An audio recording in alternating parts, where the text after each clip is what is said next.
He was 14 years old. He liked to joke around. He made his cousins laugh. He had a mother who loved him more than anything in this world. His name was Emmett Till, and in the summer of 1955, America murdered him, and then tried to forget he ever existed. His mother made sure they couldn't. Emmett Louis Till was born on July 25, 1941, in Chicago, Illinois. He was a normal kid, playful, bright, full of energy. He grew up in a city where, despite all of its flaws, a black boy could at least walk down the street without fearing for his life.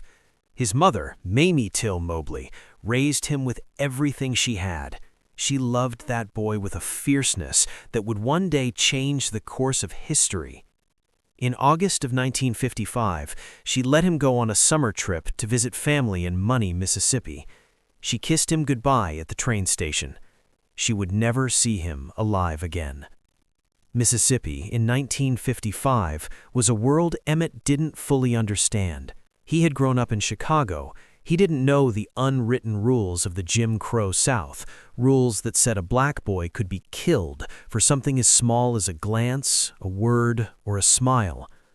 On August 24th, Emmett and his cousins stopped at a small grocery store, Bryant's Grocery and Meat Market. A white woman named Carolyn Bryant was working behind the counter. Exactly what happened inside that store has been debated for decades. Carolyn Bryant claimed Emmett touched her hand and made inappropriate remarks. People who were there told a different story. Some said he whistled, not to be rude, but because he had a stutter and whistling helped him manage it. In 2017, Carolyn Bryant privately admitted to a journalist that she had lied, that key parts of her story were not true.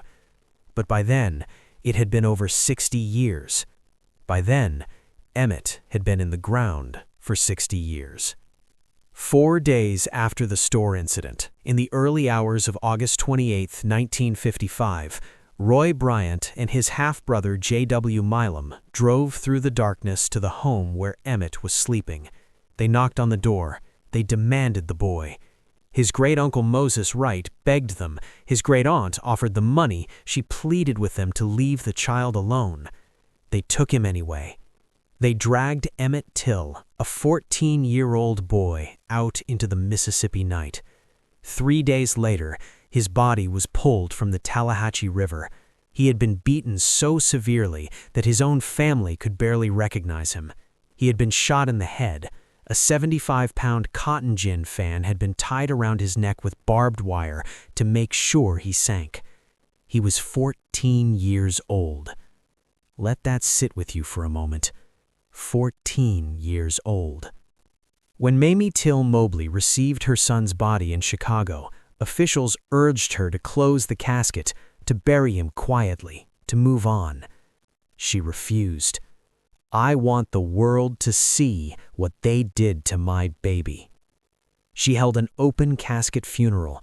She stood there and let the world look at her son, at what hatred had done to him, because she knew that if people could look away, they would, and she refused to let them.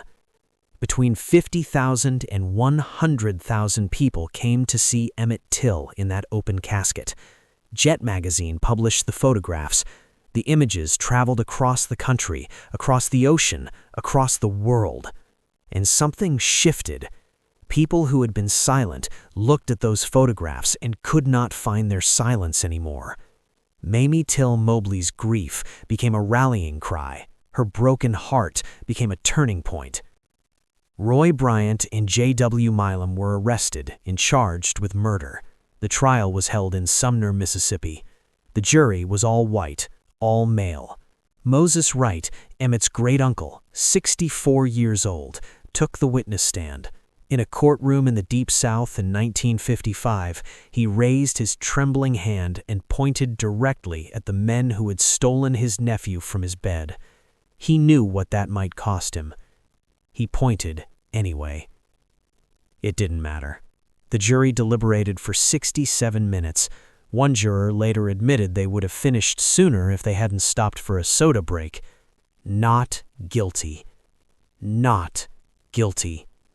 Protected by double jeopardy, Safe in the knowledge that they could never be tried again for the same crime, Roy Bryant and J.W. Milam sat down with Look magazine in January 1956, and they confessed, in detail, in print, to the entire country.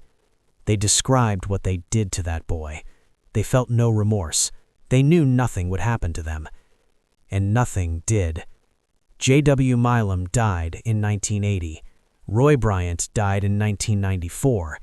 Neither man ever spent a single day in prison for the murder of Emmett Till. But here is what they didn't account for. They thought killing Emmett Till would send a message, that it would keep people afraid, keep people quiet, keep people in their place. Instead, it woke something up that could never be put back to sleep.